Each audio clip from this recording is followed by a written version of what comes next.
Good morning sa inyo lahat. Ito, pagkagising ko po, tinamad po ako mag-bike kasi po medyo may kalamig, essence of Christmas, nararamdaman na, sobrang lamig na po.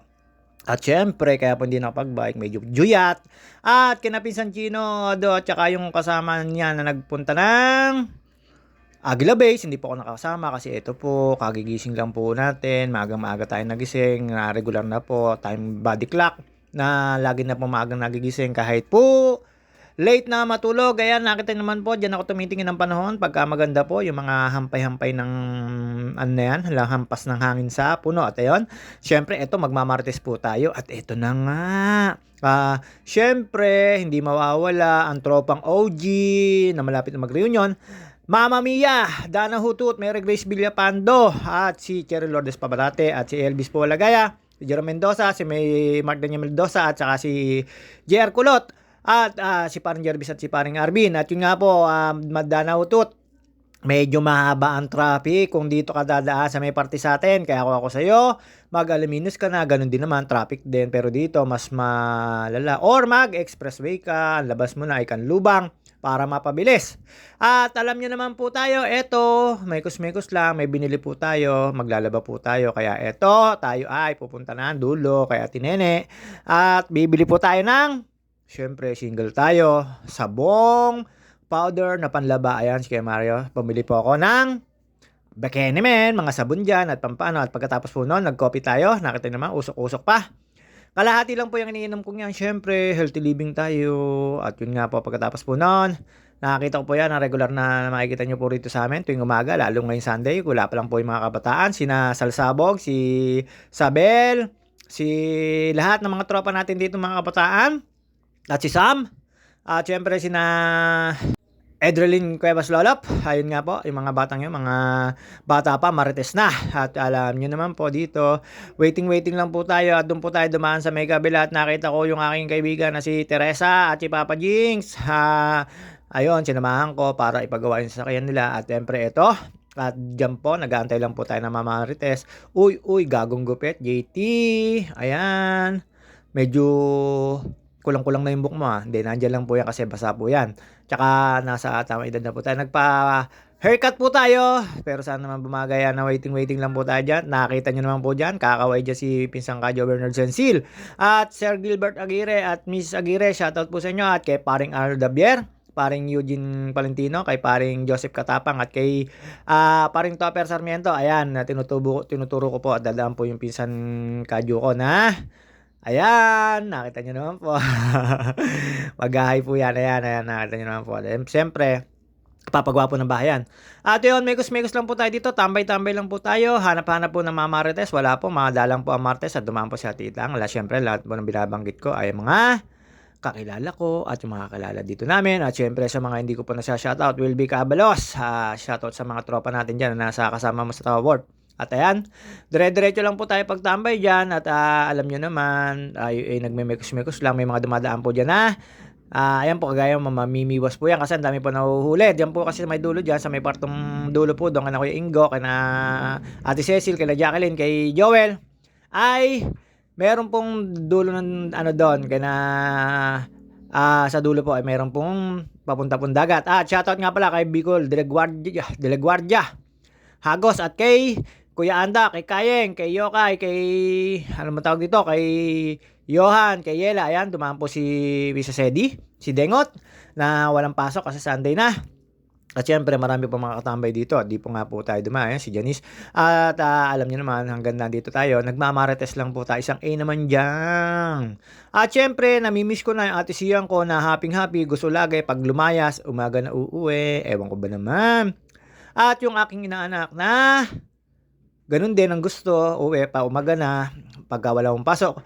Ayan, regular na po natin nadadaanan yan. Dadaanan, nakikita yan. At syempre, shoutout nga pala kay paring Lolong Talongko, The Garbage Man, at kay paring PJ Garcia. At alam niyo naman po, eto, dinatipida. Yan yung mga, syempre, kaut-utang dila ko dyan. At nakita nyo naman po, ayan tinawag ko po yan, ayan, nag-isang A naman dyan, pinag-isang A ko naman dyan sa Salsabog, tsaka si Sabel, anak ni Michelle yan, ayan, mga number 1 supporter natin yan. Kaya pag tayo ay na-monetize, hindi malilimutan yan, kaya lang wala alam nyo naman, Excuse me po. Ayan. Ayan mga ma-regular niyong makikita at may dadaan po rito sina Kuya Anchoy na may dala pong isda at kokonti na raw po yung nahuli. Ayan, tinignan ko po yan at siyempre tsuhinin natin yan. Ayan po, may dala po siya. Ayan, pangkaraniwan niyo po sa umaga yan. Makikita niyo po yan. Ayan, puro tilapia po yan.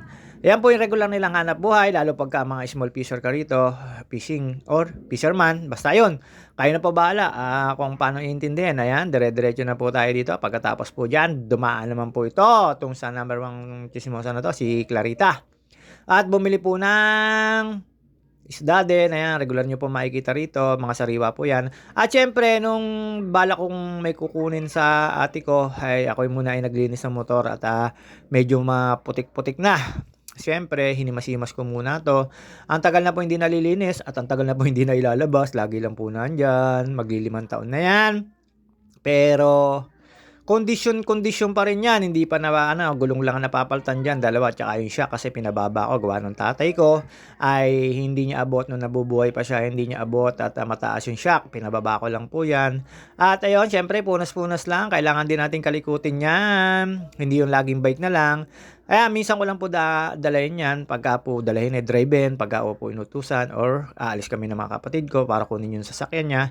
At alam niyo naman po dito, syempre, Merry Christmas, ayan, Happy New Year sa lahat. Ayan, hanggang sa mekos-mekos lang yan. Syempre, hindi natin mamadaliin yan. Ang ginagamit ko po dyan ay yung pampakintab. Sana hindi makaapekto sa pintura. Pero syempre, wala po tayong pang bili. At yun nga po, tire block lang tayo dyan. Pakinis para medyo magandang tignan, decente tignan. Tama po ba yan? Para maganda pong tignan. Ayan, hindi naman po na ilalabas yan. Lagi lang po nakakulambo yan dyan. Nakita nyo naman yung helmet ko. Bulok na rin. Siyempre, basta matibay yung helmet. Okay na yan. Nakita nyo po sa ibabaw na yan. Busy-busyhan ng JT. At siyempre, dito naman po tayo sa mga tropahande. Isang A naman dyan. At yun nga po, inilabas ko po yung sasakyan ng akati ko, luxury car. Dahil po, uunahan ako papunta kay Ate Monet. Ayun daw, mas marami raw sa kanya at mas malaki. Siyempre, papatalaban man yan. Ayan, may bigas po dyan, kay parang dekdik po yan. Ayan, dire-diretso na po yan. Hindi na po ako sinakay niyan at kukunin raw po yung kanyang pasalubong. Di maunahan ng aking panganay na ate. At alam niyo naman po, pagkatapos po dyan, siyempre, pagkalabas po niya, hindi na po kaya ilabas yung sasakyan na yan. At yun nga po, andar niya yan, ayan, no, paspas na po. At nagtanong sa akin, nabukas na raw ba si ate mo? Sabi ko, oo. At syempre, pagkatapos po nun, ako naman ang sumunod. Pero hindi po ako napapunta pa kay Ate Monel dahil may sinamahan po ako at yun nga po, na-experience ko po uli ang mag-commute. Naalala ko dati nung ako'y namamasada, ganun-ganon. Tapos, syempre may papara, merong hindi, may magbabayad. At ayan, nakita nyo naman si Nena at si Baleng. Dire-diretso lang po tayo dito. At ayun nga, dire-diretso lang po tayo dito. Dito po tayo dumaan sa may eskinita para makapag-marites. Wala naman po tayo marites dito. Daan po tayo kay Natchalo. Kay Oya. Ayan. At syempre may content creator dyan na sikat na. Alam niyo naman po kung pare ko rin po yon. Etong eskinita na ito, diretso naman po ito sa may papuntang Barangay Hall at po sa may Hot Spring. Ayan, daan-daan lang po tayo dito kasi lang po ang tao dito tsaka motor po. Dati nadadaan ko po yung motor ko rito tapos yung bike po, pero ngayon syempre masikip na, noon malapad pa yan. At dadaanan ko po dito si Narimila, si Mama Leti, si Tita Julie tsaka si Iray, dyan, si Nawep, si Napusa, doon ako dumaan sa may cater doon. Pero hindi po tayo kasosyo doon at si Ate Boneng, nadaan ako po dyan. Ito po yung Sapangaweng. Ayan po, medyo maayos na po yung mga livewire dito na orange. Nasa ibabaw na po, naayos na po ng Meralco. Ayan, lalampas lang po tayo dyan. Tapos dito may mga tropa rin po tayo. Hindi mawalan ng tropa rito. Ayan, kaya po tayo dumaan dito para makapag-marites. Pero wala po tayo na marites. Dire-diretso lang po tayo dito. Ang daan po nito ay likod ng Hot Spring at likod po ng bundok kung tawagin. Ayan, nakakataas na po yung mga orange na yan. Naayos na po. Dati abot lang po ng tao yan. Siyempre, live wire yan. Dire-diretso lang po tayo dito at nakita ko po si Henry at sabi sa akin, nakita ko raw na puro tawag dito, volleyball player yung nasa picture ko. Ayan si Kuya at kapatid yan ni Kuya. Ayan, tinakausap ko po siya dyan. At syempre, binalikan ko para lang nakita niyo naman po, yan, anak ni tsuhinin ko po yan. Ayan, syempre, kina Kuya Kuya Toto at kay Tio Digo. Ayun nga po, dito dire-diretso lang po tayo. Makikita nyo na po dito ang isang cater na nagluluto. At makikita nyo naman po si Mama Leti dyan. At syempre, dito po, dire-diretso lang po tayo dito. At ayan, si Ate Boreng. Ayan, busy-busy po sila. At nakita nyo naman po, ayan, ang may-ari. Ayan po si po sa ate po, ang tunay na may-ari. Ayan, si Remila Cuevas. Ayan po, oh. Bekeni men. Dahil siyempre, ginok lang. Ayan, kumaway pa si Mama Leti. Ayan, nakakita nyo si Remila. At paglabas ko po rito, nakita naman si Teresa. At napapunta nga po kaming Kalamba. At ayan, si paring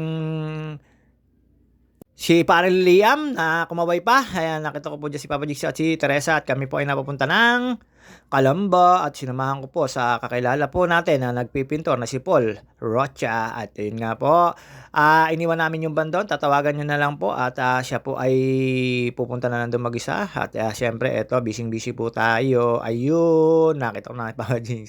At syempre, pagkatapos po niyan, sinamahan ko na po siya para matapos ng tanghali. Sabi ko, ibabaping na lang pag-uwi. At eto po, pag-uwi, pagko-commute po kami, ayan, naalala ko na namamasada ako, may ilang taon, 5 taon na ata ako, higit pa.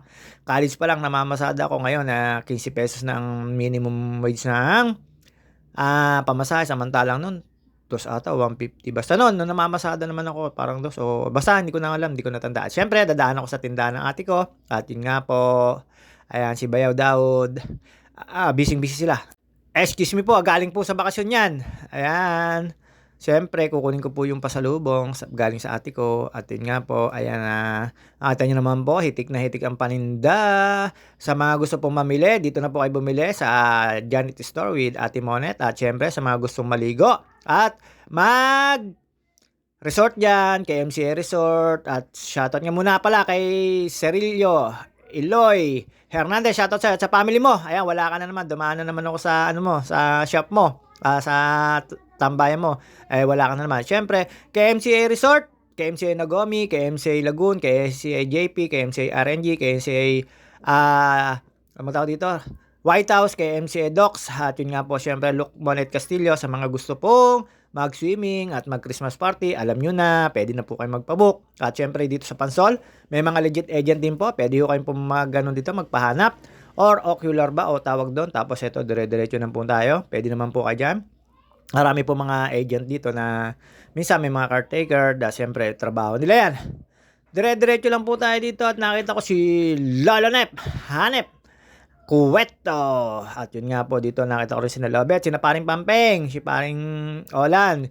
Shoutout sa inyo at sa mga OFW. At Tita Liza ng subscribe na kita sa YouTube. Shoutout sa iyo, tita. Ang galing din ng mga content mo. Ito syempre, ayan, daan po tayo diyan sa dati kong trabaho. Marami po ang pinasok na trabaho basta sa drive lang. Ito po, dire-diretso lang po tayo diyan. Nakita ko naman si Ate Teya, number 1 ding kachismosa natin, pero joke lang po 'yon. Ito po ang regular na pagka po matao at marami nagsisiming dito. Wala pa po yung traffic diyan, pero nakita niyo naman po. Sobrang crowded at nakita ko po dyan si Anto. Hindi ko lang po nakuha ng video, syempre. Medyo busy tayo, may dala tayo, may bit-bit. At kinuha ko nga rin po pala yung pasalubong ng ate ko sa akin. At yun nga po, iniinggit ko si ate dyan. Mas marami raw yung kanya. At ayan, dire-diretso na po tayo dito. Tawid lang po tayo. Nakita ko dyan si Pisasani, Surot. Tapos ayan, diretso lang po tayo dyan.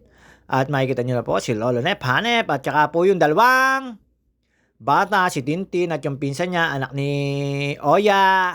At syempre dito, magpinsan po yun, maggagala na yan. Ayan, dire-diretso lang po tayo dyan. At nakita ko si Nakusyala at si Papa Pinky dyan. At si Papa Tangi, shoutout sa iyo. Good morning all. Ayan, si Lolo Nep. Pagkatapos ko po dyan, makalampas kay Lolo Nep, niloko ko pa dyan. Sabi ko, baka mabangga ka. Sabi, bayad sila. Tama naman po. Ayan, kakaway po yung magpinsan na yan. Si Natin. Ayun. At syempre dito, paglampas po natin dyan, ayan, yung resort namin. Talaga naman pong wala pong naliligo kasi sobrang lamig na po talaga ng panahon ngayon. Dire-diretso lang po tayo at nakita ko dito si Joy. Ayan, order po sana ako. Nakita niyo naman po parang manok ng pampesta. Mayroong kulay ang buhok. At dyan po, dire-diretso na po tayo.